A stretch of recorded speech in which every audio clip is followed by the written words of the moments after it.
next question, because crypto has been boring now for a couple of months or a year. AI has been going crazy. Yeah. We are at a paradigm shift, but we don't know what's going to affect the prices of AI. The charts of AI are like that. Yeah. But when you see charts like that, you want to FOMO. Mm-hmm. Why should people stay in crypto, both investing and building, when AI is where it's all happening, and we seem to have these crazy up-only charts and get-rich-quick overnight possibilities like we had in crypto in 2020 and 2021? People don't have to stay in crypto.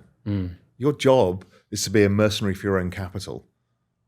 You want to make the most money over time. For me, I still think it compounds higher returns than most of these stocks.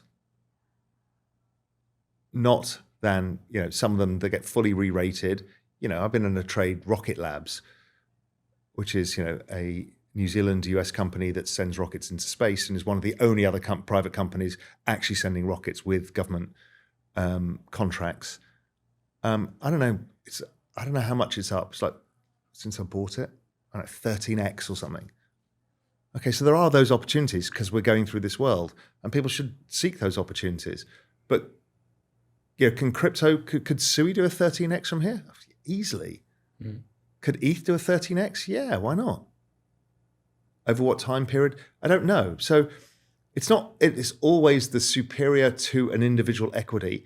But if you want to buy the NASDAQ or Bitcoin, when you look at the ratio between the two, put the standard deviation bounds on, where are we? 2 standard deviations oversold.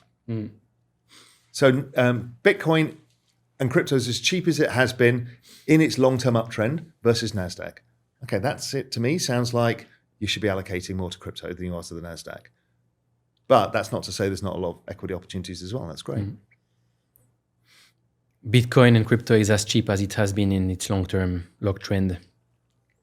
People have been struggling with crypto markets for a while now. Help us get optimistic or give us some hopium for 2026, 2027.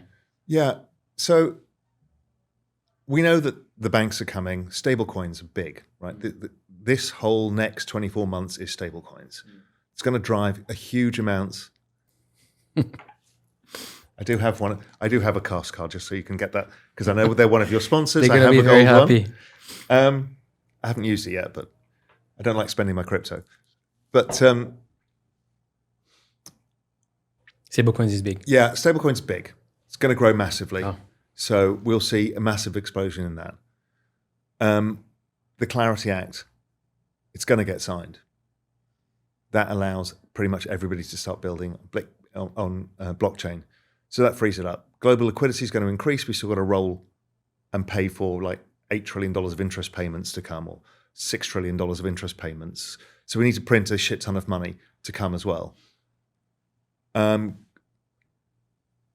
Crypto is cheap as it has been against many asset classes.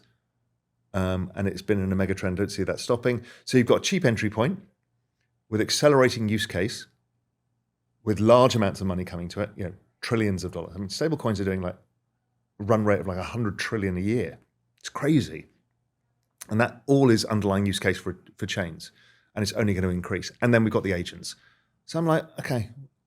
And liquidity, they're going to keep debating because they have to, because the interest payments are due. The business cycle is running strong.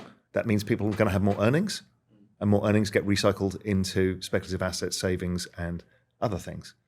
So it's like, okay, well, here's the perfect storm. Hunter Horsey's been talking about this. A whole bunch of people are like, Christ, if you want to put a perfect storm of upside here, when the market is so miserable about it, because it's gone down down and then sideways, and was oversold as it has been by most metrics, we had the fear and greed below 10 for I don't know how long. It was the longest period in history. We had the lowest reading in the history of the index.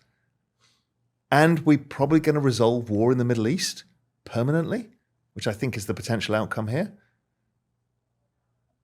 I mean, what else do you want? So that's the bull case. The bear case is we don't solve war in the Middle East. It then drives much larger inflation than was expected. The tightening cycle comes, the business cycle gets snubbed out. And capital starts getting starved if they have to draw liquidity. That means there's less financing available for the tech companies. That means the rate of intelligence slows down. China would have to be going through the same issue, because if not, the US would have to just print money to fund it. So, there's always a bear case to it. I don't see it yet. What's the probability for that? I think it's probably 70-30, 70 positive, 30 negative. You move fast, your money should too. Cast lets you spend stablecoins across 170 plus countries with a card that works at 150 million plus merchants. No waiting, no bank friction. Just money that keeps up. Cast, keep it stable. Check the link in the description to learn more.